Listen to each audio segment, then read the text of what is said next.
আসসালামু আলাইকুম রহমতুল্লাহি ওয়া বারাকাতুহু। আলহামদুলিল্লাহ ওয়াসসালাতু ওয়াসসালামু আলা রাসূলিল্লাহ ওয়া আলা আলিহি ওয়া সাহবিহি ওয়া আম্মা বাদ।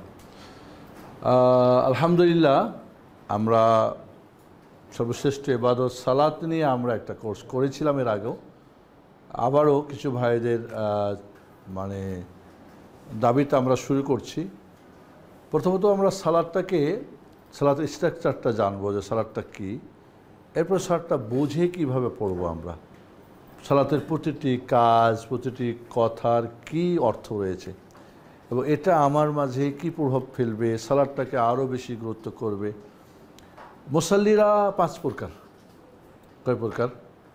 পাঁচ প্রকার। ইমাম ইবনুল কাইয়িম রাহিমাহুল্লাহ বলছেন, প্রথম হচ্ছে কি মুআকাব, শাস্তিযোগ্য মুসাল্লি। নামাজ পড়ে বাট কিন্তু ওর শাস্তি, এই নামাজ পড়ে সে শাস্তি পাবে। সেটা কারা? যারা সালাতের শর্ত, তার পবিত্রতা, তার রুকু নামাজের ফরজ জানবে না, না জেনে নামাজ পড়বে। তো স্বাভাবিক, এটা কোনটা ছাড়লো আর কোনটা করলো তো তো অবশ্যই সে শাস্তিযোগ্য হবে। দ্বিতীয় প্রকার হচ্ছে মুহাসাব। মুহাসাব মানে হচ্ছে হিসাবযোগ্য, মানে তার হিসাব করা হবে কেন কি করছো। হয়তো সালাতের সে বাহ্যিকটা জানে, বা আত্মিক রুহানির দিকটা যেটা, মানে আল্লাহ আকবর বলে দাঁড়াইছে আর কোন জগতে আসে জানে, যখন সালাম ফেলছে তখন সালাম আলাইকুম আসসালাম, এর মধ্যখানে সে কোথায় ছিল নিজেও জানে না, দুনিয়ার কোন প্রান্তে কোথায় ঘুরছে। হয়তো সালাতের রকম অজেব শর্ত করছে, হয়তো তাহারাতে উজুর শর্ত মর্ত ঠিক আছে। তিন নম্বর হলো কি আল মুকাফফার আন, মানে ক্ষমাযোগ্য। সে সালাতে দাঁড়িয়েছে, সালাতের শর্ত, তার রুকন, ওয়াজিব, ফরজ সব কিছু ওকে আছে, বাট সর্বক্ষণ ওর সাথে শয়তান লেগে আছে, নাফস লেগে আছে, শয়তান লেগে আছে, আর সর্বক্ষণ ওদের সঙ্গে যুদ্ধ চালাচ্ছে। এই চলে যাচ্ছে, এই আবার নিয়ে আসতেছে, এই যাচ্ছে আবার আসতেছে, এই যুদ্ধের মধ্যে থাকে পুরো সময়টা, যার ফলে রব্বুল আলামিন তাকে ক্ষমা করবেন। আবার জানেন যে গত আলোচনা আমরা করেছি, আসসালামু আলাইকুম, জি জি, যে আলাইকুম আসসালাম রাহমাতুল্লাহ, জানেন যে সালাত সর্বপ্রথম হিসাব হবে কিয়ামতের দিন, ঠিক না? 4 নম্বর হচ্ছে যে মুসাব, সওয়াবযোগ্য, মানে সালাত পড়বে এবং সালাতে সওয়াব পাবে। সে কে? সালাতে দাঁড়িয়েছে এবং সালাতের শর্ত, তার রুকন, ওয়াজিব, ফরজ, সুন্নত সব কিছু ওকে আছে এবং সে সালাতে মনোনিবেশের সাথে সালাত আদা করছে। এই হলো কি মুসাব, সওয়াবযোগ্য, এবং সওয়াবযোগ্য হলেই তো মোটামুটি আল্লাহর কাছে গ্রহণযোগ্য। 5 নম্বর হচ্ছে কি মুকাররাব ইলা রাব্বিহ, যে আল্লাহর সান্নিধ্য লাভ করে এই মোনাজাতের মাধ্যমে, মোনাজাত করে আল্লাহর সাথে। সে কেমন? তার কেবলা দুইটা, একটা কেবলা তো কাবা আল মুআজ্জামা, দাঁড়াইছে, আরেকটা কাবা সে আল্লাহকে বানায়, ভাই আল্লাহকে কাবা বানায় ফেলে, এবং তার দৃষ্টি সর্বক্ষণ থাকে সেজদার জায়গাতে, এবং হাদিসে আছে যতক্ষণ সেজদার জায়গায় থাকে তখন আল্লাহ তার সাথে থাকে, যখনই তার দৃষ্টি ডানবে হয়তো আল্লাহ তার থেকেও চলে যায়। তো এই জন্যে সে এই যে দাঁড়িয়েছে ব্যাস, এবং মনোনিবেশের সাথে, আর বাহ্যিক সালাতের যে আত্মিক যে দিকটা, খুশু এবং খুজু, এটা আমরা কথা বলবো পরে। খুশু আর খুজু, কি করলে খুশু হয়, খুজু হয়? খুশু মানে ভিতরের ভয়, খুশু মানে ভয়, মানে ভিতর, আর খুদু মানে ভিতরের ভয়ের কারণে অঙ্গ প্রত্যঙ্গে যে ভয়টা বোঝা যায়। এখন যদি আপনাকে একটা সিংহ মনে করেন রয়্যাল বেঙ্গল এসে বলে হাউ করে, তো ভিতরে ভয় পাবেন না? পাবেন না। আর বাইরে কি হবে? একেবারে আপনি অজান্তে আপনার ঘাম ছুটে যাবে, আপনার সব চোখ মুখ শুকায় যাবে, আপনি হয়তো হলুদ হয়ে যাবেন ফর্সা হলে। তো এই যে খুশু আর খুজু, তো সালাতের বাহ্যিক দিকটা তো সবাই আমরা হয়তো, কিন্তু আত্মিক যে দিকটা, রুহানি দিকটা, কারণ সালাত যদি বাহ্যিকটা বডি হয় তাহলে খুশু খুজু তার কি রুহ আটটা। একটা মানুষের যেমন বডি, রুহ না থাকলে তার মূল্য নাই, ঠিক সালাতের এরকম যদি রুহ না থাকে তার শুধু বাহ্যিক এই ডেড বডির মতো হয়ে যাবে। তো এই জন্যে আমরা সালাদটাকে আগে জানি যে সালাত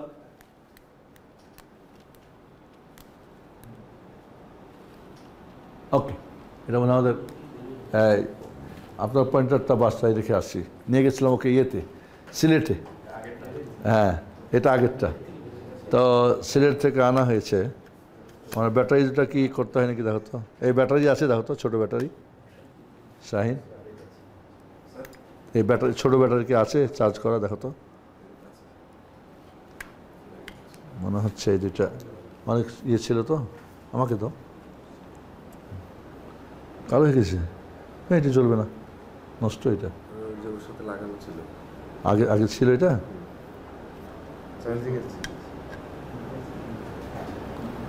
কোন দিকে?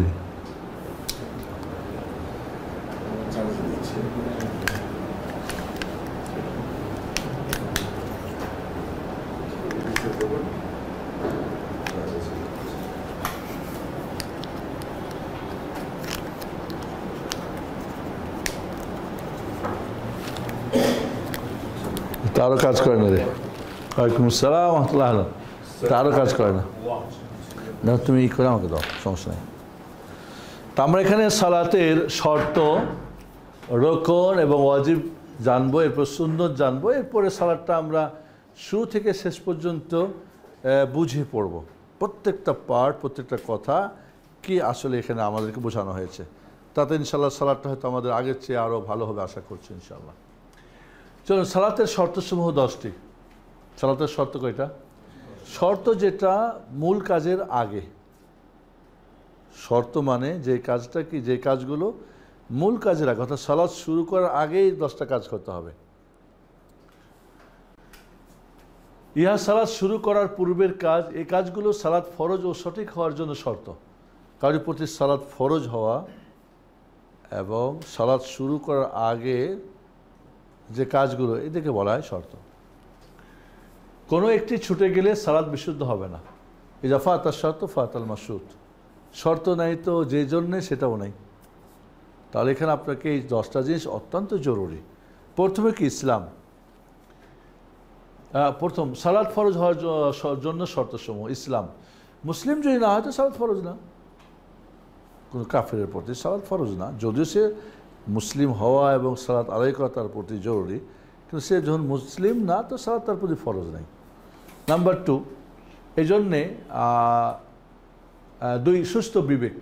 কেউ যদি পাগল হয়, নর্মাল হয়, ব্রেন কাজ করছে না, ব্যামনও যদি হয়, বয়োবৃদ্ধ, অনেক সেই ফানি হয়ে গেছে, খাওয়ার পরে বলে খাইনি, ছেলেকে বলে ভাই, ভাইকে বলে মেয়েকে বলে হয়তো বউ, এই ধরনের মাথা কাজ করছে না, তাহলে তার তো ইবাদত নাই।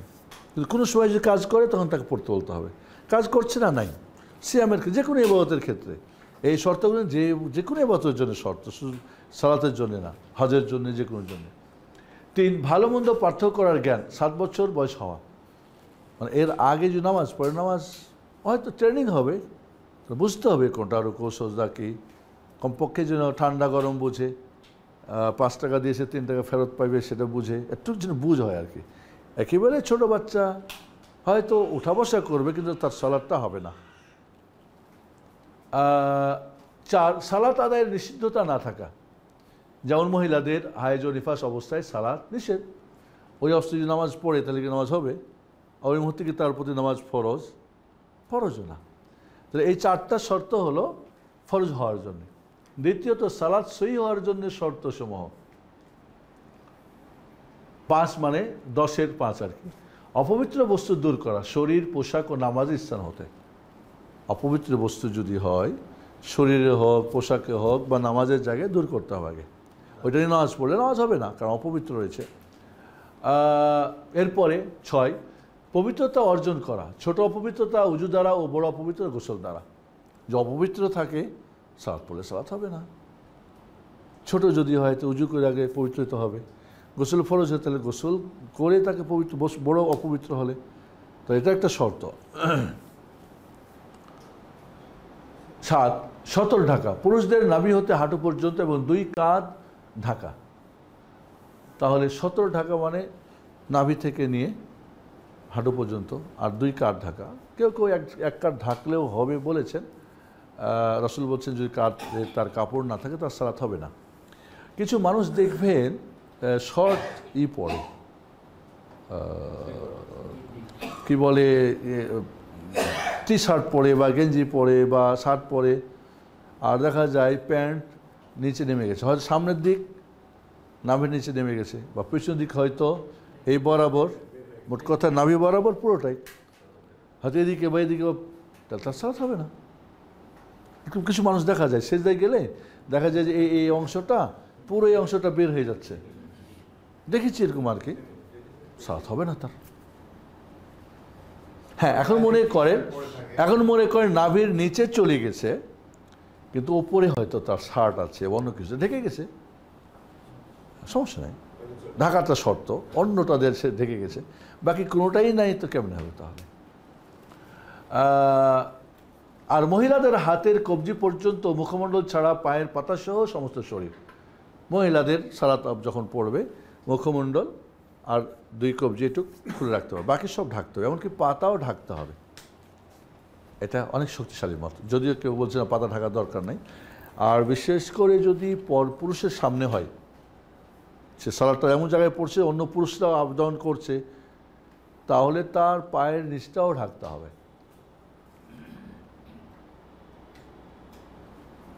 এমনকি কোনো মহিলা যদি চুল দেখা যায় বা একটু পায়ের পাশে, নামাজটাই বাতিল হয়ে যাবে। তো এখানে একটা মাসলা বুঝি, যে নামাজে তার যদি এতটুক পর্দা হয়, ওয়ালাইকুম আসসালাম রহমতুল্লাহ, পরপুরুষের সামনে, তাহলে নামাজের বাইরে মার্কেটে, পার্টিতে, এখানে ওখানে হাত আর মুখ কি খোলা জায়েজ হবে? একান্ত যেখানে আল্লাহর কাজ করছে, এই জন্যে যারা হাত মুখ খোলার পক্ষে বলছেন, এই মতটা গ্রহণযোগ্য না হাদিস কোরআনে এবং যুক্তিতে এবং বাস্তবতায়। আসল পর্দা তো এখানে, মানুষের সৌন্দর্য কোথায়? একটা মেয়ে মানুষ কোথায় সাজে? মুখে আর হাতে। আংটি কোথায় পড়ে? পায়ের মধ্যে। মেহেদি কোথায় লাগে? হাতে। তো এই জন্যে বিষয়টা হচ্ছে কি, যে হ্যাঁ সুন্দর, জাযাকাল্লাহ খায়ের। তাহলে সতরের ব্যাপারটা বুঝছি আমরা, যে পুরুষদের, আপনি এমনকি দেখবেন যে কিছু মানুষ হজ বা ওমরা করতে গেছে, বাড়ি থেকে সেফটি পিন লাগিয়েই সেদিকে দেখে একজন বাম কাঁধ খুলে দিয়েছে, বাম কাঁধ খুলছে, এখান থেকে সেফটি লাগাই দিল। না, এটা সুন্নত না। যখন সে শুরু করবে তফে কুদুম বা ওমরা, যেটা তফ হয় সাধারণত, তখন সে শুরুর আগে এটা খুলে দেবে এবং 3 চক্করে একটু রামল করবে। এখন এখান থেকেই লাগাই দিয়েছে, এবং যখন তফ হয়ে গেল তখন তো ঢেকে নামাজ পড়বে না, 2 রাকাত ঢাকতে হবে না, ওইভাবে খুলেই নামাজ শুরু করে দিল। এবারকার আমি একটা ছেলে, ইয়ামানি ছেলে, বয়স হয়তো 17-18 হবে, তো খুলে রাখছে, আমি ঢেকে দাও, কই কুল্লু সাওয়া, মেন কাল্লা কুল্লু সাওয়া হাবিবি, আন্ত মুফতি দারস শরিয়া। ও যখন আরবি দেখছে আমার, তখন তো বুঝছে যে জানে মনে হয়, তখন তাতে ঢাকছে সাক্ষী। তো আমি বললাম যে শুফ আনতাল আথিম ওয়া ইয়াত্তাবিউকা ফাহুয়া আথিম ওয়া লাকা ইসমান, তোমার দেখে দেখে আরও খুলে রাখবে, ঠিক আছে, ওদের পাপও তোমাকে নিতে হবে। আরবি তো, ও আরবি বুঝছে আর কি। শুক্রান শুক্রান শেখ, শুক্রান। তা আমাদের দেশের গুলিকে বললে হয়তো বলবে না, অমুক তমুক, এই সেই দুনিয়ার অজুহাত দেখাতে চাই। ওকে,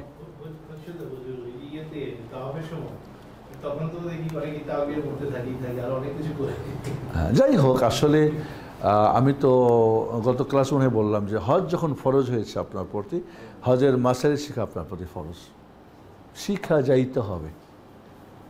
আমি অঙ্কর পরীক্ষা দিতে এলে অঙ্ক শিখেই যাইতে হবে, নাকি অঙ্ক না শিখে পরীক্ষা হয়ে গিয়ে বুঝবেন?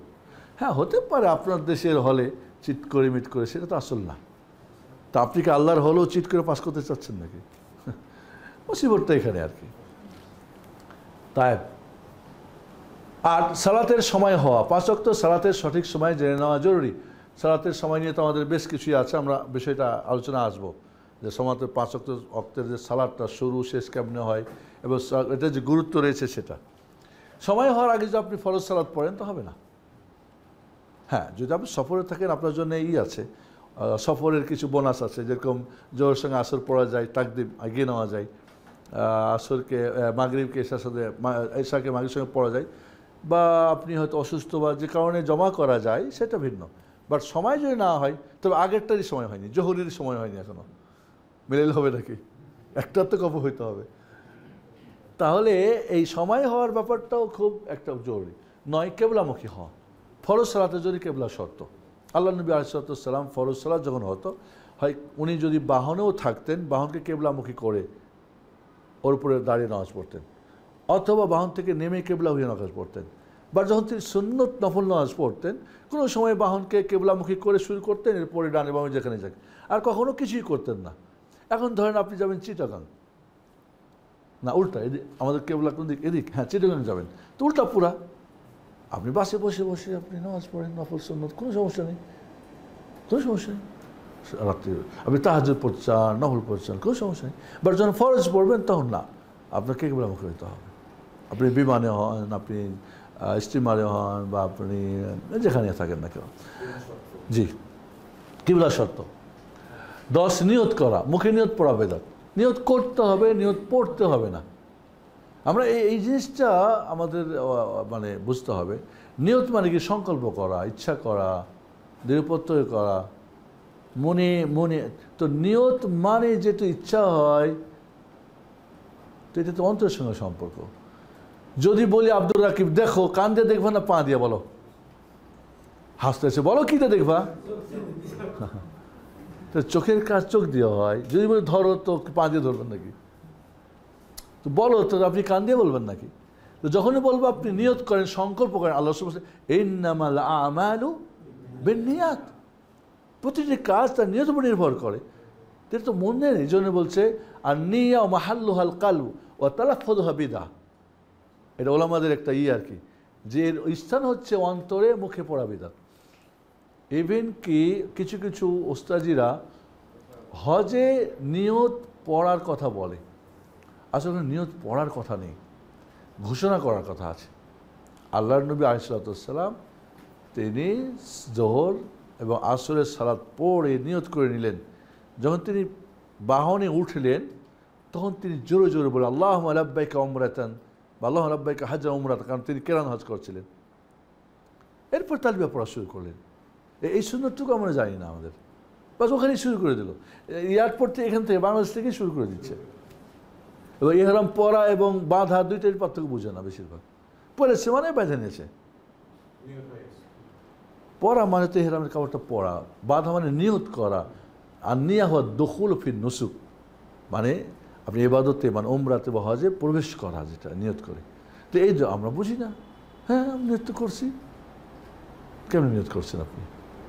এরম তো বাঁধছি, কেমনি বাঁধছে? ওই যে পড়ছি, বাঁধছে না, বাইধা তো পড়ছে। ইয়ার মানে আপনি হজের ময়দানে আমি দেখেছি মানুষজন বাঙালিদেরকে জিজ্ঞেস করলে ভালো কিচ্ছুই জানে না, সুবহানাল্লাহ। এবং মুআল্লিমরা যে কেন এদেরকে এইভাবে ফাঁকি ফুঁকি দিয়ে নিয়ে যায়। ইদানিং আলহামদুলিল্লাহ কিছু অনলাইন ভিডিও টিডিও এটা ওটা বিভিন্ন জায়গায় হচ্ছে না, এগুলি দেখে অনেকটা এখন সজাগ মানুষ আলহামদুলিল্লাহ। আমাদের যে ইতিমধ্যে আমার 2টা হজ প্রশিক্ষণ হয়েছে, আগামীকালকে একটা হজ প্রশিক্ষণ আছে বনানীতে।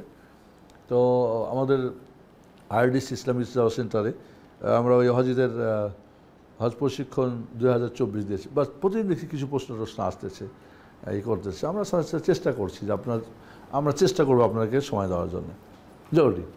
তাহলে নিয়ত করা, তাহলে এই 10টা, তাহলে আমাদের আপনার 4টা শর্ত ছিল সালাতটা ফরজ হওয়ার জন্য। মুসলিম হওয়া, সুস্থ বিবেক হওয়া, পার্থ জ্ঞান হওয়া, এবং কি ছিল আমাদের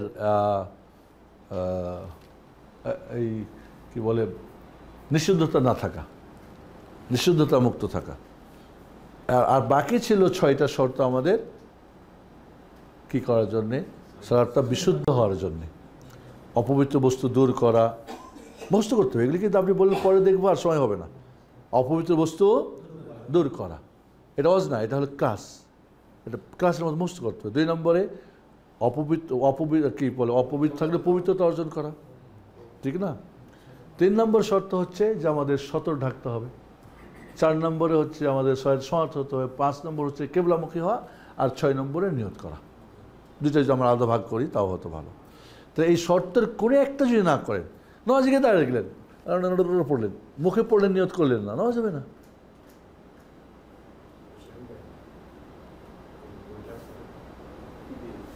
ওকে, এবার আমরা আসি সালাতের রোকন। ওপরে ওঠা, সালাতের রোকন 14টি। রোকন মানে কি? রোকন মানে মূল পিলার, যেগুলি বা আমাদের হানাফি মাযহাবে ফরজ বলে। এখানে এসে আপনাদের ভেঙে দিই। হানাফি মাযহাবে ইমাম আযম আবু হানিফা রাহিমাহুল্লাহর কাছে ওয়াজিব আর ফরজের মধ্যে পার্থক্য আছে। ওয়াজিব ফরজ যেটা কাতঈ দলিল দ্বারা সাব্যস্ত, উনি বলছেন কাতঈ মানে কোরআনের অথবা মুতাওয়াতির হাদিস হতে হবে।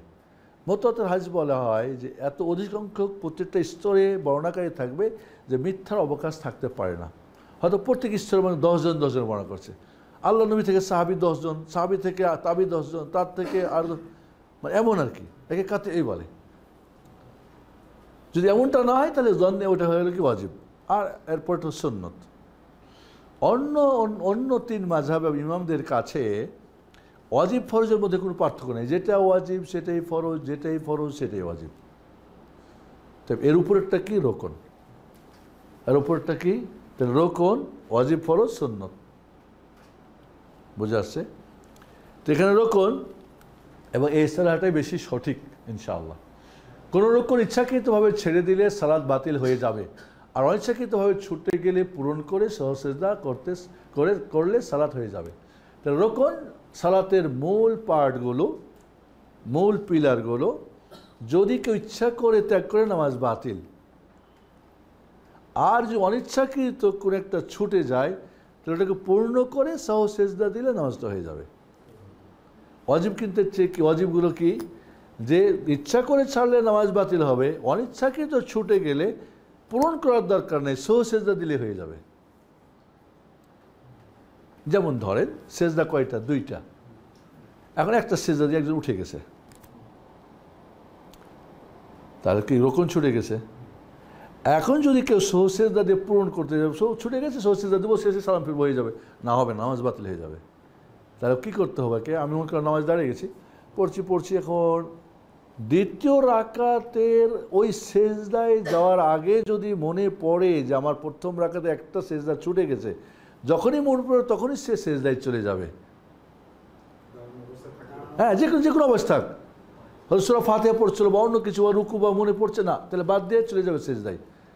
ওই আগের যে ছুটে গেছে ওটাকে পূর্ণ করবে, উঠে আবার ওঠার পরে দ্বিতীয় রাকাতের বাকি আবার শুরু করবে।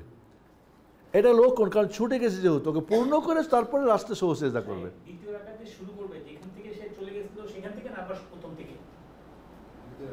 না, প্রথম থেকে আবার, হ্যাঁ ওটাই বলছি আমি, প্রথম থেকে। মনে করেন প্রথম রাকাতে একটা সেজদা উঠে গেলাম, সূরা ফাতিহা এসে রুকুতে গেছি, মনে পড়ছে আমি তো একটা সেজদা করছি, তাহলে আপনি ওখানে আবার রুকুতে চলে যাবেন, এই সেজদায় চলে যাবেন। সেজদা করে তাহলে প্রথম রাকাত পূর্ণ হলো, এবার উঠে আবার প্রথম থেকে শুরু করবেন, দ্বিতীয় রাকাতের প্রথম থেকে, মানে সূরা ফাতিহা করবেন। আচ্ছা, যদি এখন ওয়াজিব ছুটে যায়, ধরেন আমরা প্রথম বৈঠক করা ওয়াজিব, আসবে 8টা ওয়াজিব, জোহরের নামাজ, এশার নামাজ, আসরের নামাজ, 2 বৈঠক, প্রথম বৈঠক করা ওয়াজিব। এখন মনে করেন দাঁড়িয়ে গেছি আমি, পূর্ণ দাঁড়াই গেলে আর বসা যাবে না। রুকুন কিন্তু কি না, ছুটে গেলে সাথে সাথে যাওয়া যাবে। ওয়াজিব যদি ছুটে যায়, মানে ওয়াজিব থেকে আপনি অন্য রুকুনে চলে যান, মানে ধরেন আমি বৈঠক করাটা ওয়াজিব না করে দাঁড়িয়ে গেছি, দাঁড়িয়ে যাওয়া কিন্তু রোকন, তাহলে ওয়াজিব ছেড়ে রোকনে যাওয়ার, তাহলে রোকন ছেড়ে ওয়াজিবে যাওয়া যাবে না, কিন্তু ওয়াজিব ছেড়ে কি বলে রোকন ছুটছে অর্জনে যাওয়া যাবে। এটা একটা নীতি মনে রাখতে হবে।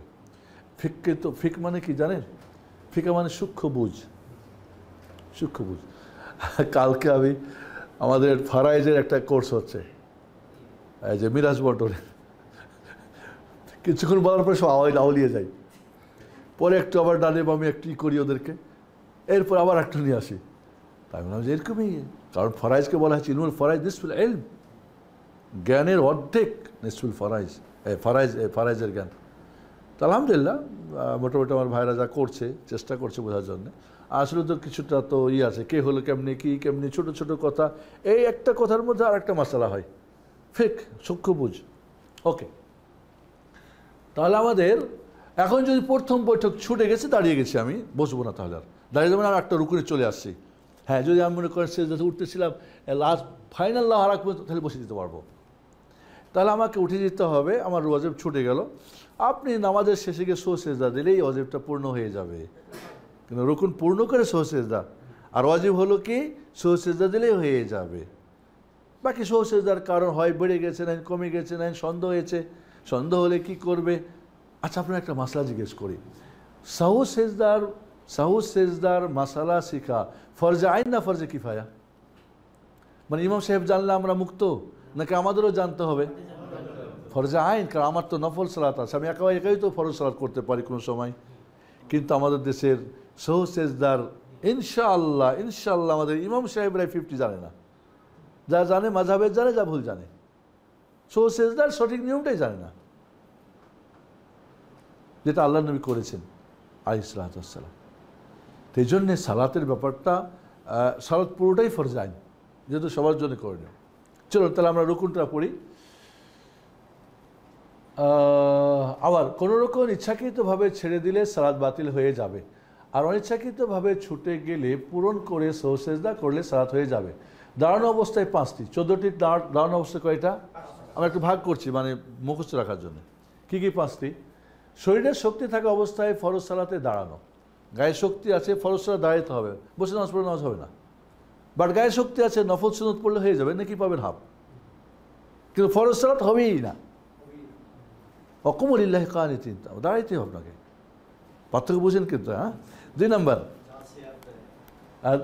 তাকবীরে তাহরিম আল্লাহু আকবার বলে নিয়ত বাঁধা। প্রথম যে তাকবীরটা আল্লাহু আকবার, এটাও কিন্তু রুকুন, 2 নম্বর। 3 নম্বর, প্রত্যেক রাকাতে সবার জন্য সূরা ফাতিহা পাঠ করা। সূরা ফাতিহা সালাতের রুকুন।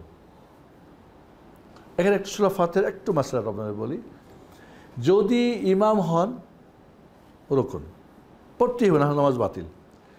একাকী হন, পড়তে হবে না, সালাত বাতিল। যদি ইমামের কেরাত নিঃশব্দে হয়, যেমন জোহর, আসর, মাগরিবের থার্ড, এশার থার্ড, ফোর্থ, হ্যাঁ ঠিক আছে, তাহলেও মুক্তাদিকে সূরা ফাতিহা পড়তে হবে, না হলে নামাজ সালাত বাতিল। একটা শুধু সময় যে ইমামের কেরাত যদি জোরে হয় তাহলে মুক্তাদি পড়বে কি না, এখানে 2টা মত আছে। তবে ভেরি স্ট্রং হলো যে সেখানেও না পড়লে সালাত হবে না। পড়ে ভালো না, পড়তে হবে। আরেকটা মত হলো যে না পড়লেও হবে, ইমামের কেরাত শুনলেই হবে। যদিও মতটাকে আমি বলছি দুর্বল না বলা যাবে না, সেখানেও বেশ আছে, তবে তার চাইতে ও বেশ শক্তিশালী। জি, আপনি 500 টাকা 2টা নোট, নতুনটা হলে পুরাতনটা নেন না, এখানে বুঝেন। আর এখানে বুঝেন না, হুজুরে কইছে মাযহাবে আছে, বাবা মাযহাব তোমার আগে না রাসূল আগে, ইসলাম আগে। রাসূল বলছে লা সালাতা ইল্লা বিফাতিহাতিল কিতাব, সূরা ফাতিহা ছাড়া কোনো নামাজই নেই। বলে না ইমাম মুক্তাদি অমুক তমুক এই সেই, এবং বিভিন্ন যে তারা দেয় মানে যুক্তি খাটাই যে না পড়া লাগবে না, সেই যুক্তিগুলি দলিলের সামনে কোনোটাই টিকবে না। এবং এই মশলাটা যদি বুঝতে চান তাহলে আমাকে বোর্ড দিয়ে আমাকে 1 ঘন্টা সময় দিতে হবে। তাহলে একটা একটা করে যে কেন ওরা কেন বলছে আর এরা কেন বলছে, আপনি নিজেই বুঝবেন যে কেন এটা বেশি শক্তিশালী যে না হবে না। আপনি নিজেই বলবেন, আমাকে বলা দরকার, আমি কিচ্ছু বলবো না, শুধু আপনাকে দলিলগুলি দেখাবো, 2টা কম্পেয়ার করে। তো এই কম্পেয়ারের ব্যাপারটা আমাদের দেশের কম্পারেটিভ কি মাযহাব পড়া হয় না, ওই হানাফি মাযহাব যাই হোক সবচেয়ে আমার বইটাই সুন্দর সবচেয়ে। কয়টা বউ দেখে বিয়ে করছো, তোমার বইটা সর্বশ্রেষ্ঠ সুন্দরী। কয়টা মাযহাব পড়ছো, তোমার মাযহাবই সবচেয়ে শক্তিশালী। তো এইখানে গিয়ে আমি কোনো মাযহাবকে করছি না, কারণ আহলুস সুন্নাহ জামাতের 4টা মাযহাবের ফিকহি মাসাইল কেউ যদি কোনো মাযহাব মানে তাকে নিয়ে তোড়জোড় করবেন না, হয় না টয় না বলা যাবে না। আপনি বলতে পারেন যে না আমারটা বেশি স্ট্রং, কারণ কি তোমারটা দুর্বল, কারণ এই কারণ দুর্বল, কিন্তু হয় না অমুক না তুমুক না বলে কাফের জাহান্নামী বানিয়ে দেবেন, এই ধরনের কোনো সুযোগ ইসলামে নেই। সম্মান জানিয়ে তাকে বলতে হবে। জি, ওকে। প্রত্যেক রাকাতে রুকু করা, 5 রুকু হতে উঠে সোজা হয়ে দাঁড়ানো। তাহলে কয়টা হলো? 5টা হলো। বলেন 5টা। প্রথমে দাঁড়ানো গায়ে শক্তি থাকলে, 2 নম্বরে তাকবীর তাহরিমা, 3 নম্বরে সূরা ফাতিহা, 4 নম্বরে রুকু করা, 5 নম্বরে সোজা দাঁড়ানো। সোজা আমাদের অনেক দেখবেন যে এইভাবে সোজা করলো, সালাত বাতিল, রুকুন ছেড়ে দিচ্ছে। অনেক বলছে উঠি আর উঠি, সোজা হতে হবে। কমপক্ষে 3 বার, আমাদের হানাফি মাযহাবের ফতোয়া হলো কমপক্ষে সুবহানাল্লাহ সুবহানাল্লাহ সুবহানাল্লাহ 3 বার বলার সময় দাঁড়াতে হবে, এটা বিধান করা। বা সুবহান রাব্বিল আযীম বা সুবহান যেটা করেন, রুকু থেকে উঠে বা প্রথম সেজদা থেকে উঠে। জি, ওকে। সেজদায় 3টি, 7টি অঙ্গের উপর সেজদা করা। 7টি অঙ্গ কী কী? 2 পা, আঙ্গুলের মাথা, 2 হাঁটু, 2 হাত, 6টা, নাকসহ কপাল। নাকসহ কপাল। অনেকে দেখেন যে হয়তো কপাল ঠেকছে, নাক ঠেকে না, নাক ঠেকছে তো কপাল ঠেকে নাই। এবার একটা ভারসাম্য স্বার্থ, অনেক চেক করে পুরাটাই দিল একেবারে মাথার উপরে ছাড়া। তাহলে বিষয়টা হচ্ছে কি যে এই যে 7টা অঙ্গের উপরে সেজদা হতে উঠা, সেজদা থেকে সেজদা করা যেমন রকম, ওঠাটাও রকম। 2 সেজদার মাঝে বসা, অনেকেই বসে না, মানে প্রথম সেজদাটা দিয়ে একটু ই করে আমারটা একটা মানে। তাহলে আপনি বলেন যে আল্লাহ নবী আলাইহিস সালাতু ওয়াস সালাম, আমি মানে এই হাদিসটা পরে বলতাম কিন্তু এখন আপনাদেরকে একটু গুরুত্ব বোঝানোর জন্য, আল্লাহ নবী আলাইহিস সালাতু ওয়াস সালাম সালাত পড়ে বসেছিলেন মসজিদ নববীতে। একজন মানুষ এসে নামাজ পড়লো, পরে রাসূলকে গিয়ে বললেন আসসালামু আলাইকুম ওয়া রাহমাতুল্লাহি ওয়া বারাকাতুহু। ওয়ালাইকুম আসসালাম ওয়া রাহমাতুল্লাহি ওয়া বারাকাতুহু। রাসূল কি বললেন? ইরজি ফাসাল্লি ফাইন্নাকা লাম তুসাল্লি। ইরজি, যাও, ফাসাল্লি, যাও নামাজ পড়ো, ফাইন্নাকা লাম তুসাল্লি, তুমি সালাত পড়োই নাই। আরে বেচারা নামাজ পড়া রাসূলকে সালাম দিয়েছে, আবার ওর বেচারা যতটুক পারছে জানা মতে ভালো করে পড়ছে, আবার গিয়ে রাসূলকে সালাম দিচ্ছেন আলাইহিস সালাতু ওয়াস সালাম, আসসালামু আলাইকুম ওয়া রাহমাতুল্লাহি ইয়া রাসূলুল্লাহ। ওয়ালাইকুম আসসালাম। একই উত্তর, একই কথা। ফারজ এর যে ফাসাল্লি ফাইন্নাকা, যাও নামাজ পড়ো, তোমার নামাজ হয় নাই, তুমি নামাজই পড়ো নাই। বেচারা আবার গিয়ে শুরু করছে, তো ওর সাধ্য অনুযায়ী আবার ভালো করার চেষ্টা করছে। এখন তৃতীয়বারে গিয়ে আবার একই অবস্থা, একই অর্ডার করছেন, এর যে ফাসাল্লি ফাইন্নাকা লাম তুসাল্লি, এর যে যাও ফিরে ফাসাল্লি, নামাজ পড়ো, ফাইন্নাকা লাম তুসাল্লি, তুমি নামাজই পড়ো নাই। শব্দগুলো দেখেছেন কত কঠিন শব্দ? বেচারা বলছে ইয়া রাসূলুল্লাহ ওয়াহসান আনহা, এর চেয়ে আমি ভালো জানি না, আল্লিমনি সালাহ। উনি কিন্তু একজন রাসূলের সাহাবী, এবং ওই লোকটা যদি সালাত প্রশিক্ষণ নেওয়া দরকার হয় তা আমাদের কি দরকার আছে না বলে?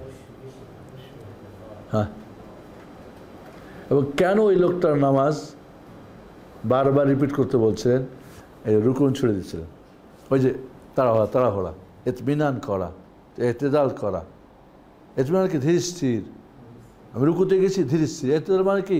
সোজা হওয়া, উঠে সোজা দাঁড়া, দুটোই রুকুন, কিন্তু করছে না। তাহলে আমাদের দেশে যে আমরা অনেক সময় তারাবির সালাতগুলো পড়ি, এত সওয়াবের মাসে, এত সওয়াবের আশায়, জান্নাত যাওয়ার জন্যে, তো ওঠা বসা তুফান মিল চলে, লা হাওলা ওয়ালা কুওয়াতা ইল্লা বিল্লাহ।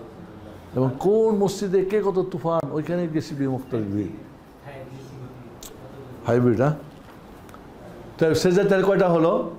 7টি অঙ্গ পরে সেজদা করা, সেজদা হতে ওঠা, 2 সেজদার মধ্যে বসা, তাহলে 5 আর 3 কত হলো? 8। এবার সেজদায় কয়টা আমাদের? সালামের বৈঠকে 4টি। একটু উপরে উঠাও।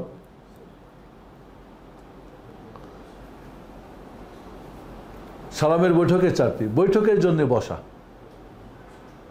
সালামের বৈঠক কিন্তু মধ্যকার বৈঠক না, সালামের বৈঠক 2 রাকাত হতে পারে, সেটাও মানে শেষ বৈঠক আর জায়গায় বলে। আর 4 রাকাত বিশিষ্ট হলে তো শেষেরটা হবে। তারপরে আত্তাহিয়াত পড়া, এটাও রুকুন। নবী সাল্লাল্লাহু আলাইহি ওয়াসাল্লামের প্রতি দরুদ পাঠ করা, এটাও রুকুন। 2 দিকে সালাম ফিরানো, আসসালামু আলাইকুম ওয়া রাহমাতুল্লাহি ওয়া বারাকাতুহু, আসসালামু আলাইকুম। আমরা আসবো যে 4 ভাবে সালাম ফিরানো যায়, সেটা আমরা প্রশিক্ষণে আসবো ইনশাআল্লাহ। সমস্ত এখন গেল কয়টা? 12টা হলো, আর থাকলো 2টা। সমস্ত রুকুন আদায়ে 2টি, এই যতগুলা গেল সবগুলোতে আর 2টি সব জায়গায় থাকতে হবে। একটা কি? ধীরস্থিরতা অবলম্বন করা, তাড়াহুড়া করা, এটা কিন্তু আল্লাহর জন্যে।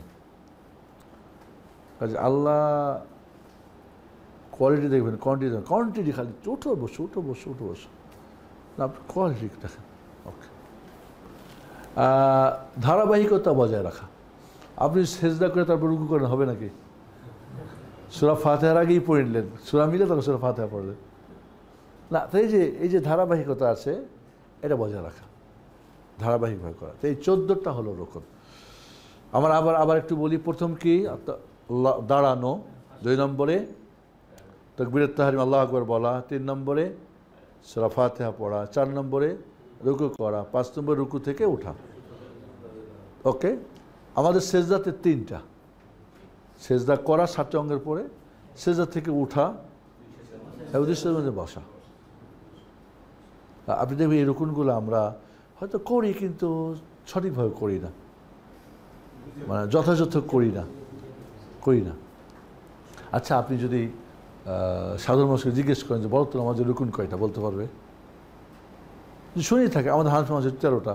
তো কি বলো তো না জানলেও কেমনে করবে ও?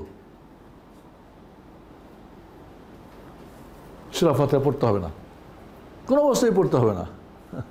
ইক্তাদু বিহাযাল ইমাম, তো কোথায় পেলেন ইক্তাদু বিহাযাল ইমাম? রাসূল বলেন সূরা ফাতিহা নামাজ হবে না, আর আপনি ইক্তাদু বিহাযাল কোথায় পেলেন? একটা নিয়ে এসে বসে আছেন। মানে আপনাদের ইনশাল্লাহ কোনো সময় একটা কোর্স করব, 150 প্রকার বেদাতি সালাত, জাল সালাত।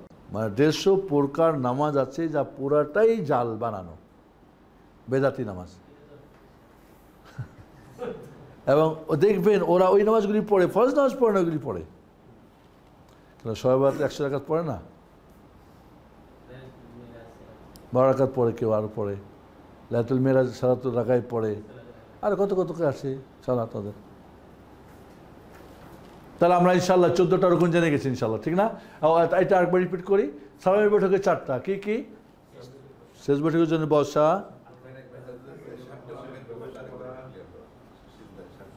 আচ্ছা, হ্যাঁ, এক ভাই জিজ্ঞেস করছেন 7টা অঙ্গ কি 7টা? তাহলে 2 হাত, 2 হাঁটু, 2 পা, 6টা হলো। আর নাক সহ কপাল, হ্যাঁ, নাক কিন্তু কপালের সঙ্গে, শুধু নাক লাগালে হবে না, 2টা লাগাতে হবে। ওকে, তাহলে এই 7টা অঙ্গের উপরে সেজদা করতে হবে। গেল। তাহলে শেষ বৈঠকের বসা, আত্মাহিয়াত পড়া, দুরূদ পড়া, 2 দিকে সালাম ফেরানো, খুব সহজ আলহামদুলিল্লাহ। 10টা 12টা হয়ে গেল। আর 13 হলো সমস্ত রুকুনে ধীরস্থিরতা অবলম্বন করা। আর 14 নম্বরে ধারাবাহিকভাবে করা, আগে পরে না করা, আগেরটা এবারে সিরিয়ালি করা। ওকে, আমরা ওয়াজিবগুলো দেখব এখন। সালাতের ওয়াজিব সমূহ 8টি। কয়টি? 8টি। তাহলে আমাদের 8টি। কোনো ওয়াজিব ইচ্ছাকৃতভাবে ত্যাগ করলে সালাত বাতিল হয়ে যাবে, আর অনিচ্ছাকৃতভাবে ছুটে গেলে সহসেজদা করলে সালাত বিশুদ্ধ হয়ে যাবে, যেটা আপনাদের উদাহরণ দিয়ে একটু আগে আমরা স্পষ্ট করছি। ওকে, ইনশাল্লাহ। তাহলে রুকুন আর ওয়াজিবের মধ্যে পার্থক্যটা বোঝা গেছে। আর সুন্নত হবে কি, ছুটে গেলে সহসেজদা না দিলে কোনো সমস্যা নেই, তবে দিতে পারে, আসবে সেটা ইনশাল্লাহ। দেওয়া হয়নি না? ও 8টি। 1 নম্বর, তাকবীরে তাহরিমা ছাড়া বাকি তাকবীর সমূহ। তাকবীরে তাহরিমা ছাড়া আল্লাহু আকবার, আল্লাহু আকবার আছে না, যত তাকবীর সবগুলো ওয়াজিব। নাম্বার 2, রুকুতে কমপক্ষে একবার সুবহান রাব্বিয়াল আযীম বলা। রুকুতে গিয়ে সুবহান রাব্বিয়াল আযীম কমপক্ষে একবার। আপনি অতিরিক্ত পড়বেন সুন্নত, কিন্তু একবার বলা কি ওয়াজিব। রুকু হতে ওঠার সময় ইমাম ও একাকী মুসাল্লির জন্য সামি আল্লাহু লিমান হামিদা বলা। ইমাম যদি হয় সামি আল্লাহু লিমান হামিদা বলবে, একাকী যে নামাজ পড়ছে সামি আল্লাহু বলবে, বাট মুক্তাদিরা বলবে না, ওয়াজিব না, সুন্নত। আসবে ওইটা আমাদের। আবার বলি, হ্যাঁ, সামি আল্লাহু লিমান হামিদা রুকু থেকে ওঠার সময় যে বলবেন, ইমামের জন্য ওয়াজিব, একাকী নামাজ পড়লে তার জন্য ওয়াজিব, বাট মুক্তাদির জন্য ওয়াজিব না, সুন্নত। পড়তে পারে, না পড়তে পারে। সুন্নত কিনা এখানে 2টা, একটা বলছে না সুন্নতই না, সঠিক মতে সুন্নত, সঠিক মতে সুন্নত। সে সুন্নত হিসেবে পড়বে, ওয়াজিব না পড়লে কোনো সমস্যা নেই। আচ্ছা, এরপরে হলো কি, রুকু হতে ওঠার সময়, আচ্ছা 4, সবার জন্য রব্বানা ওয়া লাকাল হামদ বলা। ইমাম, মুক্তাদি, একাকী যেই হোক, এরপরে কি রব্বানা ওয়া লাকাল হামদ। এটা কয়েকভাবে আসছে, পরে আসবে ইনশাল্লাহ আমাদের। সেজদার সবার সেজদায় কমপক্ষে একবার সুবহান রাব্বিয়াল আলা বলা। একবার সুবহান রাব্বিয়াল আলা বলা কি ওয়াজিব, অতিরিক্ত বলা সুন্নত। 2, সেজদার মাঝে কমপক্ষে একবার রব্বিক ফিরলি বলা। এটা আমাদের বইপত্রের নাই দোয়া, এটা 2 সেজদার মাঝে কোনো দোয়াই নাই। এটা ওয়াজিব, কোনো কোনো মাযহাবে হয়তো সুন্নত, কিন্তু কোনো কোনো মাযহাবে সুন্নতও নেই, এটা তো আরও আশ্চর্যজনক। এছাড়াও যে আরও রব্বিক ফিরলি ওয়ারহামনি ওয়াহদিনি ওয়াফিনি, রব্বিক ফিরলিটা ওয়াজিব, বাট আরও যে অতিরিক্ত না সুন্নতের অন্তর্ভুক্ত। ওকে, প্রথম বৈঠকের জন্য বসা, দ্বিতীয় বৈঠকের জন্য বসছিল কি রুকু না, এটা কি ওয়াজিব। দ্বিতীয় বৈঠক, প্রথম বৈঠকে আত্মাহিয়াত পড়া, 8টা হয়ে গেল। তাই তকবীরের তাহারি জামাত ছাড়া যত তকবীর, ঠিক আছে। রুকুতে একবার সুবহান রাব্বিল আলা আজিম বলা, রুকুতে যা রুকু থেকে উঠে সামি আল্লাহু হামিদা বলা, তারপর রব্বানাকাল হামদ বলা, হ্যাঁ, এরপর সেজদাতে একবার সুবহান রাব্বিল আলা বলা, আত্মাহিয়াতের জন্য প্রথম বৈঠকের জন্য বসা, ওই দুই সেজদার মাঝে রব্বিক ফিরলি একবার বলা, আত্মাহিয়াত প্রথম বৈঠকের জন্য বসা এবং আত্মাহিয়াত পড়া, 8টা। তাহলে রোকন হয়ে গেল আমাদের 14টি, শর্ত গেল 10টা, রোকন হলো 14টি, ওয়াজিব হলো 8টি। তাহলে নামাজ স্ট্রাকচারটা আমরা জানলাম, 8টা আর বাকি আছে সুন্নত। তাহলে বুঝবো যে হ্যাঁ নামাজটা, এখন এই সবগুলোকে মিলে আপনাকে নামাজটা আদায় করতে হবে, তখন আপনি পরিপূর্ণ সালাতটা আপনার আদায় হবে। তো এই জন্য আমাদের জানা এবং সালাতের অধ্যায়টা তো অনেক বড় একটা অধ্যায়, অনেক মাসলা মাসালে সেই। সেদিনকে একটা মাসালা দেখতেছিলাম যে ধরেন একজন ইমাম নামাজ পড়ছে, উজু নষ্ট হয়ে গেছে, ইমামের উজু নষ্ট হয়ে গেছে, কী করবে উনি? চলে যাবেন না, পেছন দিক থেকে যে থাকবেন তাকে নামাজের দিক করে উনি চলে যাবেন। এখন পিছনে যিনি ছিলেন, ধরেন উনি মাসবুক, মানে তার 1 রাকাত নামাজ আগে ছুটে গেছে, উনি পরে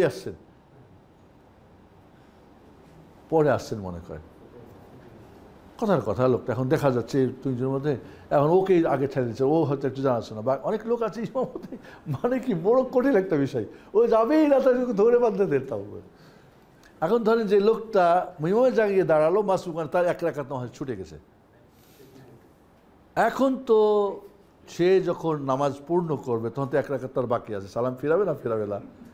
সালাম ফিরে তো নামাজই বাতিল হয়ে যাবে, কারণ নামাজ তো পূর্ণ হয়নি তার। এখন কি করবে বলেন, এই মুহূর্তে কি করবে? একটা মাসালা, কথার কথা, এই ব্যক্তির ইমামতি করা জায়েজ আছে কিনা? জায়েজ আছে, হ্যাঁ, মাসালা হলো জায়েজ, বাট উত্তম না, ওই যে ভেজাল একটা লাগবে।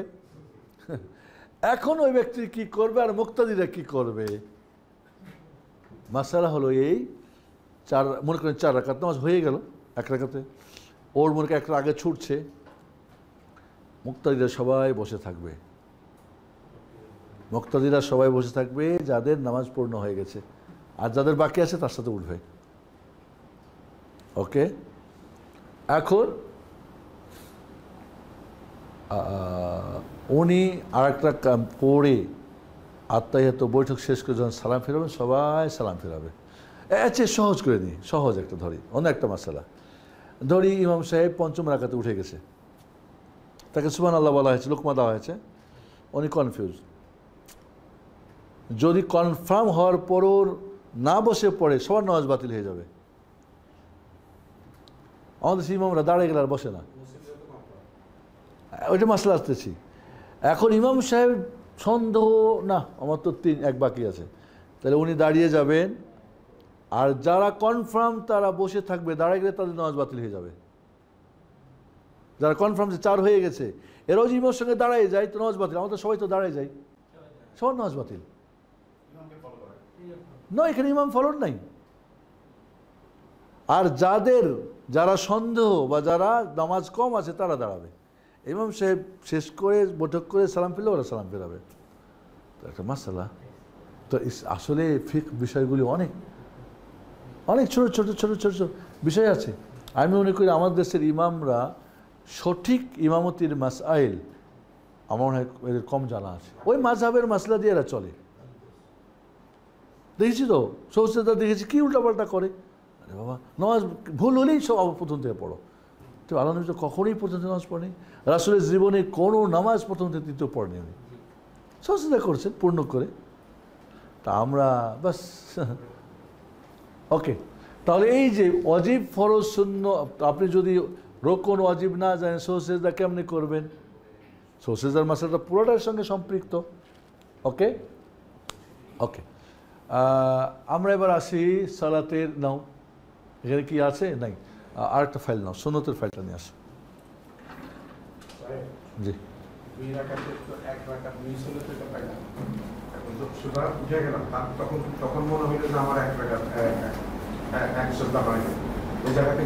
সাজদায় চলে যাবেন সেজদায়, হ্যাঁ যেখানেই থাকবেন। মানে এখানে বলি ওই প্রথম রাকাতে যেখানে রোকন ছুটেছে ও তার পরের রাকাতে ওই জায়গায় যাওয়ার আগ পর্যন্ত,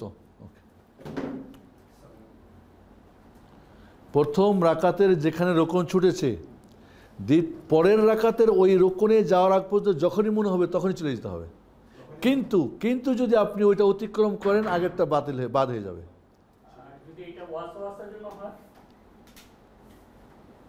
ওয়াসওয়াসা যদি ঘন ঘন হয় তাহলে এটার উপরে খেয়াল করো, ওটাকে দিবে না, গুরুত্ব দিবে না। বাট মাঝে মধ্যে হয় তাহলে গুরুত্ব দিবে। ওকে, আচ্ছা এখানে আরেকটা মাসালা। এখন মনে করেন, বললাম কি মাসালাটা বুঝেন, যে রোকন ছুটে গেছে আপনার একটা, ধরি সেজদাই ছুটে গেছে, পরের রাকাতের ওই জায়গায় যাওয়ার আগ পর্যন্ত মনে হলে যখনই মনে হবে তখনই ওইখানে চলে যেতে হবে, আগেরটাতে সেজদায় চলে যাবেন। কিন্তু ওই জায়গায় যে অতিক্রম করেন, পরের রাকাতের রুকু আপনি সেজদা দুইটা করে উঠে গেছেন, এখন বৈঠকে বসে গেছেন মনে করেন, তাহলে কি করবেন? না, আগের রাকাতটা ক্যান্সেল হয়ে যাবে, আপনি বসবেন না, কারণ আপনার এক রাকাত হলো। এখন যখনই আপনি দ্বিতীয় রাকাত পূর্ণ করে ফেলবেন, ওই জায়গা অতিক্রম করবেন, আগেরটা বাদ পড়ে যাবে হিসাবে। নামাজ বাদ করতে হবে না আপনাকে, দাঁড়িয়ে যাবেন। এখন এক রাকাত হলো, দাঁড়িয়ে আবার দ্বিতীয় রাকাত পড়বেন।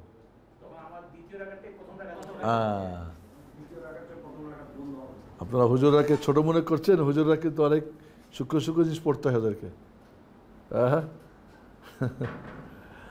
যাই হোক, মাসাইল, ফিকের মাসাইলগুলি অনেক মজা, কিন্তু ফিকের মাসাইল যে বুঝেন না, খুব মজা, পড়তে খুব মজা।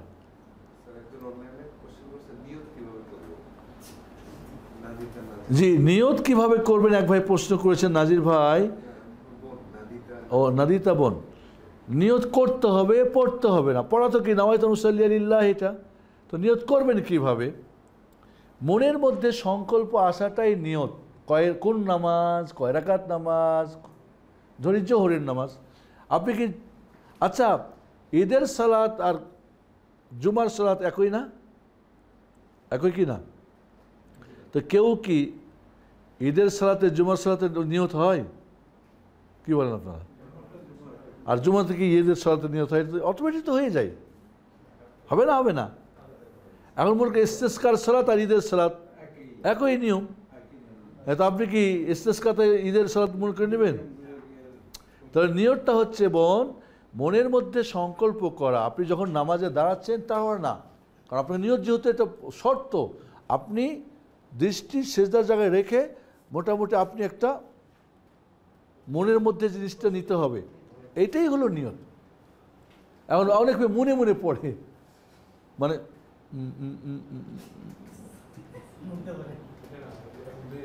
না, মন পড়ে না।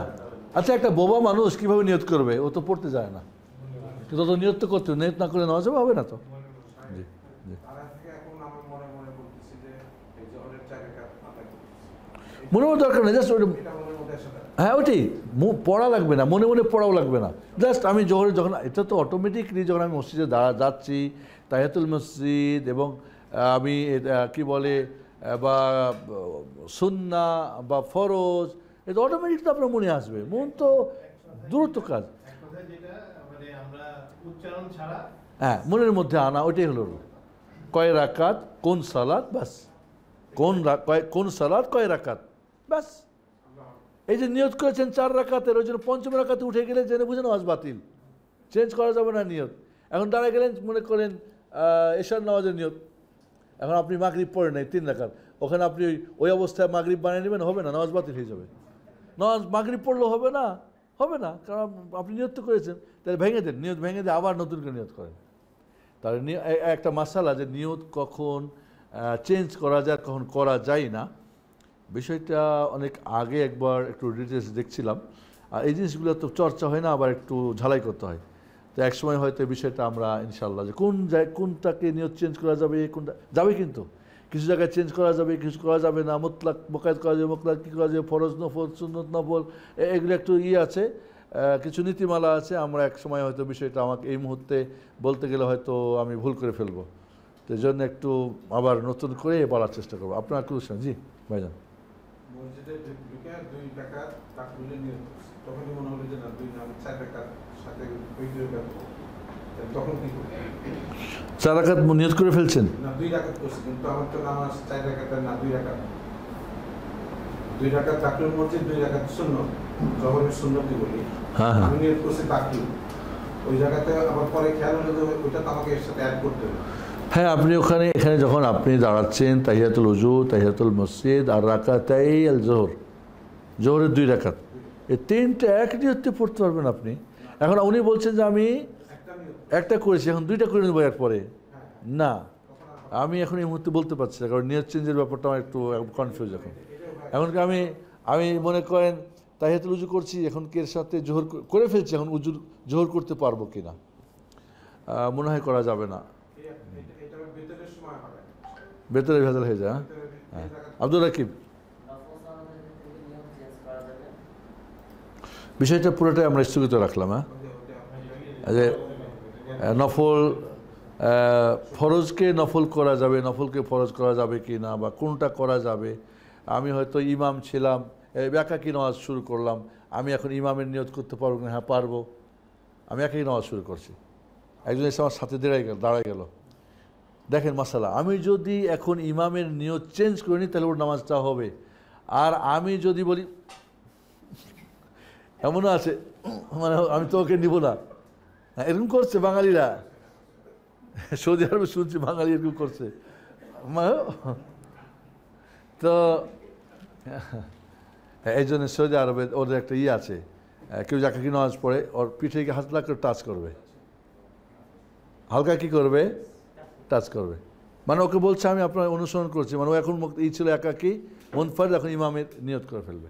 ওকে, জাযাকুমুল্লাহ খাইর, শাকরাল্লাহু লাকুম।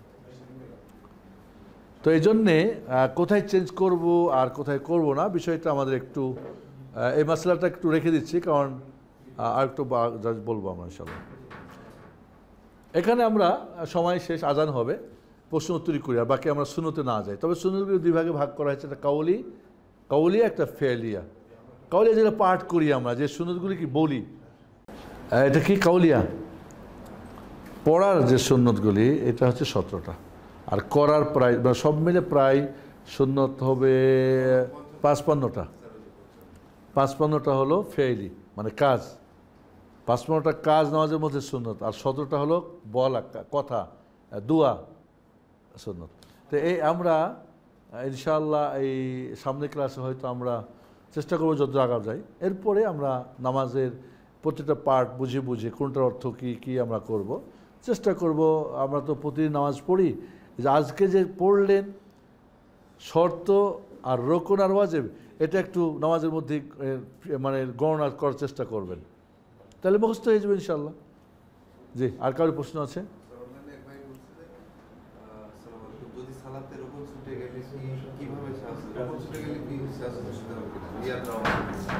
রিয়াদ রহমান ভাই প্রশ্ন করেছেন যে যদি সালাতের রোকন ছুটে যায় কি করব আমরা?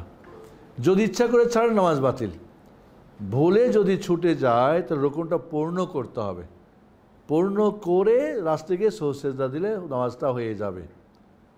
তবে কখন পূর্ণ করবেন? যদি আপনি যখনই মনে পড়বে তখনই যেখানে ছুটেছে ওখানে চলে যাবেন। হয়তো রুকু ছুটে গেছে, আপনার রুকু ছুটে গেছে, তাহলে আপনি মনে করেন প্রথম রাকাতে রুকু বাদে সেজদা করে ফেলছেন, এখন দ্বিতীয় রাকাতে দাঁড়ায় গেছেন সূরা বাদে, তাহলে আপনি আবার চলে যান রুকুতে, প্রথম রাকাতে রুকুটা করেন, উঠে এরপরে বাকিটুকু পূর্ণ করলে তারপরে দ্বিতীয় রাকাত যখন আসবেন তখন দ্বিতীয় রাকাত শুরু হবে, আর লাস্ট থেকে সেজদা করতে হবে। তাই রুকন ছুটে গেলে পূর্ণ করতে হবে, পূর্ণ করে তারপর সেজদা করতে হবে। আর মনে রাখতে হবে যদি ওই রুকনের জায়গা অতিক্রম করেন পরের রাকাতে, তাহলে আগের রাকাতটা হিসাব থেকে ক্যান্সেল হয়ে যাবে, পরে ওখান থেকে আপনাকে পূর্ণ করতে হবে, আর লাস্টে সেজদা করতে হবে। জি, হ্যাঁ, একটু সোহেল ভাই বলেন, প্রশ্ন করেন, মাইক অন করে প্রশ্ন করেন সোহেল ভাই। আচ্ছা আপনি বলেন। হ্যাঁ, ওয়ালাইকুম আসসালাম ওয়া রাহমাতুল্লাহি ওয়া বারাকাতুহু।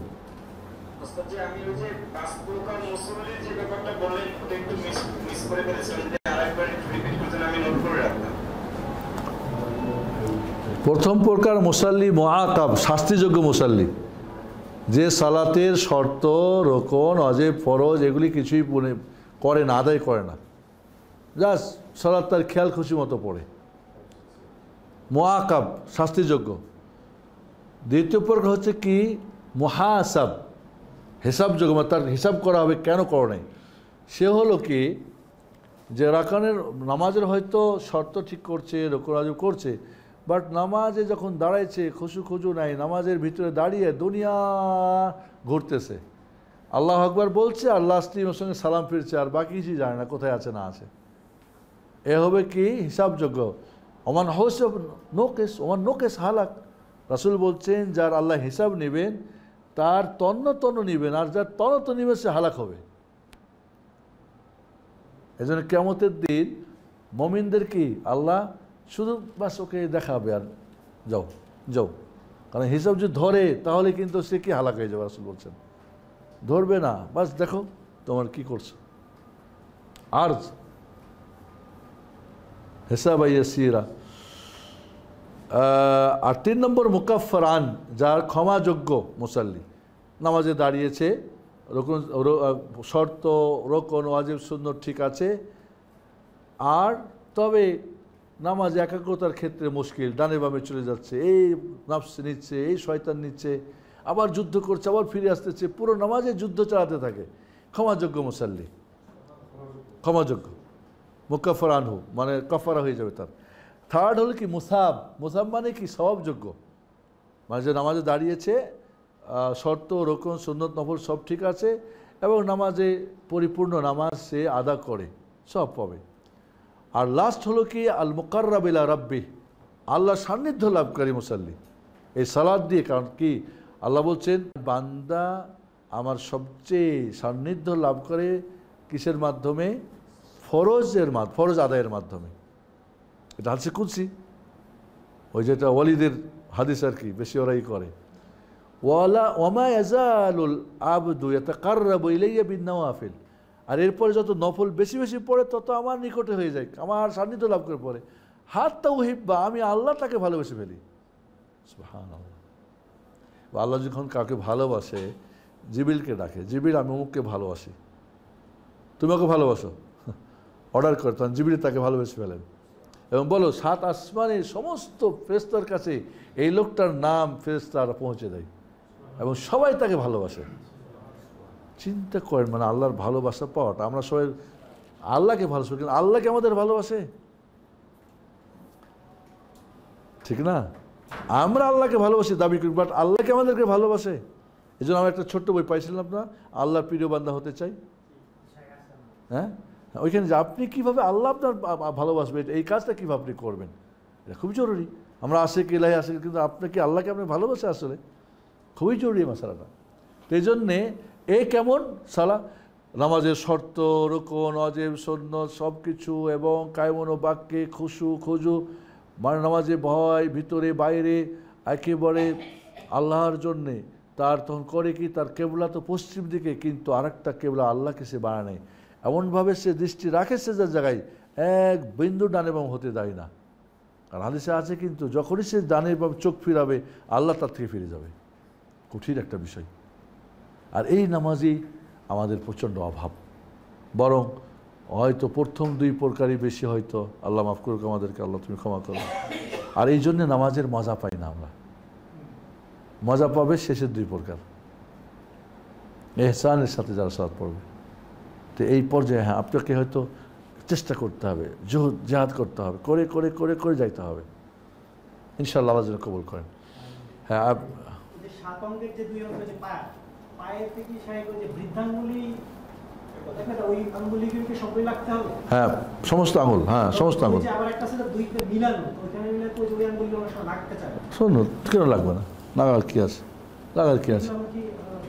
যদি আমরা এইভাবে রাখি, দুইটা পা একসঙ্গে রাখি, কেন লাগবে না? সবগুলোই তো মাটির সঙ্গে লাগবে। এইভাবে তো আমার তো মরে যাবে, কিন্তু যাদের মরতেছে না হয়তো এইভাবে বা এইভাবে। হ্যাঁ আব্দুল রাকিব তার সৌয়েন্ট সুফ, হ্যাঁ দেখাও দেখি, ওইদিকে ওইদিকে ওইদিকে, হ্যাঁ হ্যাঁ সমস্যা নাই, যেটা লাগছে তো এটাই। মানে পা হতে হবে, পা যেন উঠে না যায়। এখন আঙ্গুল মোড়াতে গিয়ে অনেকে তো আঙ্গুল মোড়াতে পারবে না, অনেকে শক্ত আছে, অনেকে এইভাবে করে, অনেকে এইভাবে না করে এইভাবে করে, বা অনেকে হয়তো এইভাবে শুধু লাগাই রাখে, দুইটা মোড়ানো সম্ভব হয় না। মোট কথা পা লেগে থাকে। এখন যতটুক সম্ভব অতটুক শুনতো, মোড়াটা শুনতো। হ্যাঁ আব্দুল রাকিব তুমি কি জিজ্ঞেস করতেছিল, বলো বলো। আজান হয়ে গেছে না?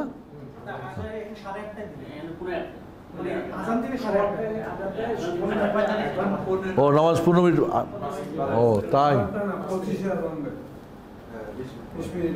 হ্যাঁ ঠিক বলছি। হ্যাঁ বলো আব্দুল রাকিব। ও তাহলে তো আমরা একটু পড়তে পারতাম, অসুবিধা না। হ্যাঁ হ্যাঁ কিন্তু রফিয়াদিনের যে হাদিসটা আলবানী রাহমাহুল্লাহ এবং ইমাম জালালউদ্দিন সৈয়দ রাহমাহুল্লাহ এটাকে মুতাওয়াতির হাদিস বলছেন। কারণ আমাদের দেশে অনেক আলেম জেনে এই হাদিসটাকে অস্বীকার করে, বলে না আর ইত্যাদি। তাহলে তাদের বিধান কি হবে? তাহলে কি কুফরি হবে কি না প্রশ্ন? আল্লাহে কুফরি মাসলা হলো আখতারুল আবওয়াব মিন আবওয়াবিল ফিকহ। মানে কুফরির অধ্যায়টা সবচেয়ে ডেঞ্জার বিষয়। এই বিষয় নিয়ে কথা বলা না জেনে অত বড় অন্যায়। কুফরি ফতোয়া কাউরি প্রতি সাব্যস্ত হওয়ার জন্যে তার নেগেটিভ পজিটিভ শর্তগুলো দেখতে হবে। পজিটিভ মানে তার জ্ঞান থাকতে হবে যেটা কুফরি পর্যায়ের। নেগেটিভ মনে করবো জানে না যে কুফরি, অজ্ঞতা তার, তাহলে অজ্ঞ মানুষকে কাফের বলা যাবে, যাবে না। তো এই জন্যে যদি সে অজ্ঞতা থাকে, তার কোনো ব্যাখ্যা থাকে, ব্যাখ্যাকে আমাদের হানাফি মাযহাবে নাই, এটা তাদের ব্যাখ্যা ধরি। বা ব্যাখ্যা মনে করো আব্দুল্লাহ ইবনে মাসউদ বলছেন যে আমি রাসূলকে তাকবীরের তাহরিমের সময় ছাড়া আর হাত উঠাতে দেখি নাই। ঠিক আছে, ব্যাখ্যা কি এই হাদিস দ্বারা বাকি সব হাদিস রহিত হয়ে গেছে, মানসুখ হয়ে গেছে। মনে করো বাধ্য, জানে যে না এটাই ঠিক, কারণ আশারে মুবাশশারা থেকে রফুলিদের হাদিস আছে, এছাড়া আরও অনেক সাহাবীর থেকে। ঠিক আছে, তো এখন মনে করুন হানাফি মাযহাব, মনে করেন মসজিদের ইমাম, মনে করো আমি এখন ইমাম ধরে নিলাম, বা একজন ইমাম ধরো, এখন উনি বাধ্য, যদি রফুলিদের উঠাই তাহলে বেটার নেওয়া শেষ, হ্যাঁ ওকে চাকরি বাদ করে দেবে, আর বাধ্য হয়ে করছে না। তো এই জিনিসগুলো দেখতে হবে, এই জিনিসগুলো দেখতে হবে যে তার কোনো ব্যাখ্যা আছে কি না, বাধ্য কি না, কোনো লোভ লালসা, কোনো সংশয় আছে কি না। ওই যে বলে দিয়েছে আব্দুল্লাহ ইবনে মাসউদ রাদিয়াল্লাহু আনহু বলছেন যে আমি তাকবীরের তাহরিম ছাড়া দেখি নাই। তবে তাকবীরে একজন না দেখলে কি 10 জনের না দেখা না হয়ে যাবে? আপনার যারা এদিকে আছেন দেখেন তো আমি কী করছি, ওনারা কি দেখছেন? আমরা বলছেন যে উনি এটা ঝুঁকাইছে, আপনি না ঝুঁকাই নাই, কই দেখি নেই তো। এটা হয় নাকি? আব্দুল মাসউদ রাদিয়াল্লাহু আনহু দেখেন নাই। তারপর আব্দুল মাসউদ রাদিয়াল্লাহু আনহু মিনাস সাবিকিল আউয়ালিন, প্রথম কাতারের যারা সাহাবী ইসলাম গ্রহণ করছেন তারা। তাহলে প্রথমটা তো পরেরটাতে মানসুখ হয় না, উল্টা এখানে আবার এরকম। মানে হানাফি মাযহাবে বিশেষ করে হানাফি মাযহাবের যে উসুলগুলো বড় দুঃখজনক। এক জায়গায় এখানে এরকম বানাইছে, এক জায়গায় ওরকম বানাইছে। এই যে ইবনে হাজম রাহিমাহুল্লাহ জাহিরি মাযহাব, উনি হানাফি মাযহাবরে খুব থাপড়াইছে, এইখানে এরকম কইছো বেটা, এখানে এরকম কইছো, দুইটা তো ভেজাল লাগাইছো, তুই কী করছো, এখানে এটা করছো, নয়তো এটাকে নষ্ট করছো, ভাঙছো।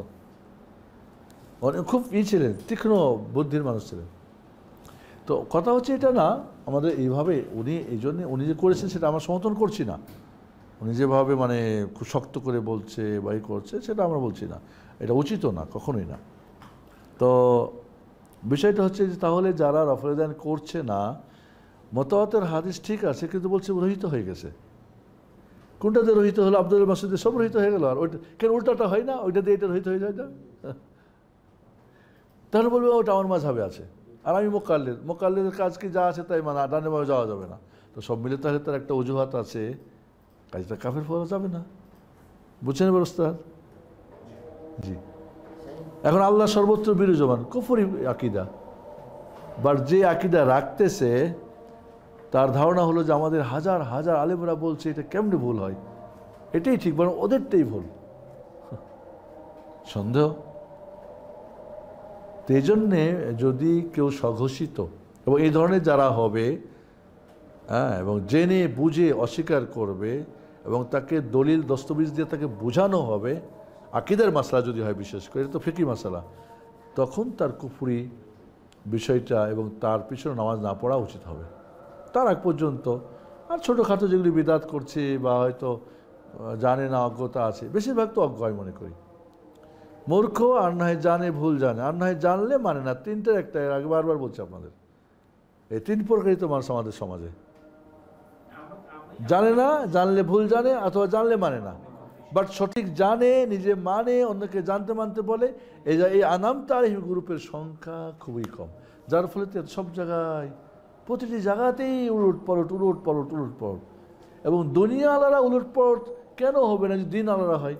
আরে বাবাই যদি দাঁড়িয়ে পেশাব করতে, বেটা তো উপরে উঠে দাঁড়িয়ে পেশাব করবে, এই তো ব্যাপার। তো এই জন্যে আজান হচ্ছে, আল্লাহ আকবার, আল্লাহ আকবার, আল্লাহ আকবার, আল্লাহ আকবার, আশহাদু আল্লা ইলাহা ইল্লাল্লাহ, আশহাদু আল্লা ইলাহা ইল্লাল্লাহ, আশহাদু আল্লা ইলাহা ইল্লাল্লাহ, আশহাদু আল্লা ইলাহা ইল্লাল্লাহ, আশহাদু আল্লা ইলাহা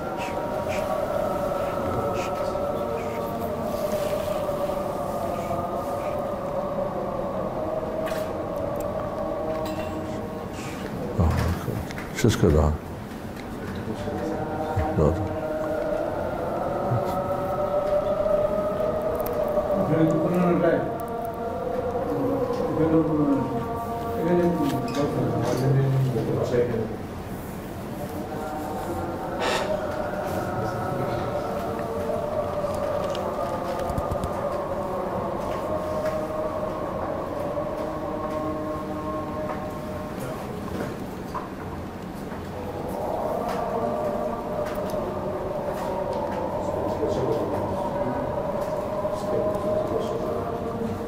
আল্লাহু আকবার, আল্লাহু আকবার।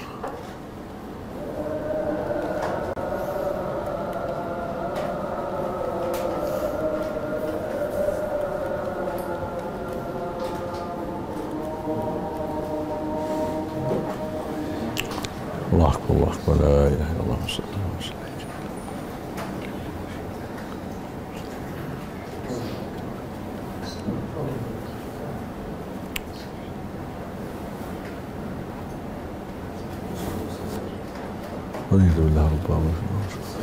যদি সুন্নত নিয়মে গোসল করি তাহলে ওযুর শেষের দোয়া কি গোসল শেষে বলবো নাকি ওযুর শেষে বলবো? হচ্ছে সুন্নত নিয়মে এক ওযু করে ফেললে গোসলটাকে, ওযুর পরে যে দোয়াটা ওইটাকে গোসল শেষে কি করতে? আল্লাহ নবী আলাইহিস সালাম কখনোই ওযু ছাড়া গোসল করেন নাই। যখনই গোসল করছেন উজু করছেন, সেটা ফরজ গোসল হোক আর সুন্নত গোসল হোক আর নর্মাল গোসল। কিছু সুন্নত গোসল আছে না, কিছু নর্মাল হয়তো পরিষ্কার পরিচ্ছন্ন, বা প্রথমে তিনি উজু করতেন। যদি এই উজুটা দুইভাবে হতে পারে, একটা হলো প্রথমে সব পাটা ধুয়ে এসে কমপ্লিট করে ফেললেন, তাহলে এমন যদি হয় তাহলে দোয়া পড়ে ফেলবে, কারণ উজু শেষ তার, উজুর পরে দোয়াটা পড়ে ফেলবে। আর যদি সে কি করে, ওই ঠিক আছে সে পাটা ধোবে না, সব কিছু করলো উজুর কিন্তু পা ধোবে না, গোসল শেষ করে তারপরে পা ধোবে, তাহলে উজু তাহলে এখনও শেষ হয় নাই, তো যখন শেষ হবে তখন পড়বে। এখানে একটা মাসালা যে উজু গোসল করলে উজু হবে না হবে না। আমি গোসল করলাম, উজু হ্যাঁ করতে হবে কিনা, এখানে তিনটা মত। একটা মত হলো যে গোসল করলেই উজু হয়ে যাবে, আর উজু করতে হবে না, সেটা ফরজ গোসল হোক সুন্নত হোক আর নর্মাল গোসল হোক, এই একটা মত। আরেকটা মত হলো যে না, সর্ব অবস্থাতেই উজু আগে করতে হবে, উজু করতে হবে আগে, গোসল দিয়ে উজু হবে না। ওরা যখন বলছে গোসল দিয়ে উজু হবে, ওর বিপরীত না, হবেই না, গোসল দিয়ে উজু হবে না। মধ্যখানের মতটা হলো যদি ফরজ গোসল হয়, ফরজ গোসল, তো ফরজ গোসলটা একটা পবিত্রতা, তো ফরজ গোসল যদি হয় তাহলে ছোট পবিত্রতা উজুটা হয়ে যাবে, কারণ বড়টার মধ্যে ছোটটা কি চলে আসবে। যেমন ধরুন আপনি রমজানের রোজা রাখলেন, এর সাথে আপনি নফল করে নিলেন, সোমবার বৃহস্পতিবার আইএমপিস হয়ে যাবে, বড়টার মধ্যে ছোটটা চলে আসবে। বাট আপনি নিয়ত করছেন নফলের, মনে করেন সোমবারের, ওখানে এখন ফরজ না রোজা নিয়ে আসলে হবে না, কারণ ছোটটার মধ্যে বড়টা আসবে না, বড়টার মধ্যে ছোটটা আসবে। তো বলছে ফরজ গোসল হয় তাহলে উজুটা হয়ে যাবে, কারণ ছোটটা যখন আমি গোসল করছি উজুর অঙ্গটা সব ধোয়া হয়ে যাচ্ছে, ওর মধ্যে আসছে না সব। কিন্তু যে নফল বা সাধারণ শূন্য কী হয় গোসল হয় তাহলে হবে না, কারণ তখন তো উজু ফরজ, এটা মোস্তাহাব বা সুন্নত, তখন উজু ফরজ না, তাহলে সুন্নাত দিয়ে মোস্তাহাব দিয়ে ফরজ কেমন হয়? এবং এই মতটাই হলো সঠিক, এটাই হলো উত্তম মত। যদিও তবে মোস্তাহাব হলো যে তারপরেও কী করে নেওয়া, উজু করে নেওয়া, হ্যাঁ উজু করে নিয়ে গোসল করা। ওকে, সুবহানাকাল্লাহুম্মা ওয়া বিহামদিকা আশহাদু আল্লা ইলাহা ইল্লা আনতা আস্তাগফিরুকা ওয়া আতুবু ইলাইক। আসসালামু আলাইকুম ওয়া রাহমাতুল্লাহি ওয়া বারাকাতুহু।